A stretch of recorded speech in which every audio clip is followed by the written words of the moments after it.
Gewoon neer dan, blo.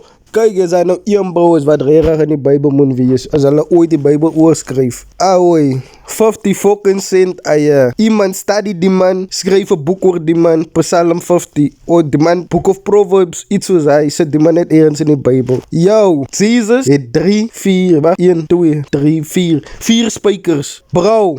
15 bullets, ei. En die man het power gemaakt. En die man het fucking Power Book 2, Power Book 3, for life. PMF, die man die jelle series uit. En die man het die jelle albums gedropt. Bro, imagine. Nou niet, die kan ik ergens daarop vatten. Imagine, Jesus staan op en maak het district. Oor alle niggas wat hem opgekapt. Alle mannen wat hem het daar tegen maken. Away, 50 fucking cent.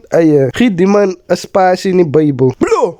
51 cent bewoord in het Oud Testament. Cause why? Die nieuwe generation zal nooit weer 50 cent eten, bro. 9 bullets staan nog steeds sterk. Bro, don't bold niggas like that no more, man. Bro.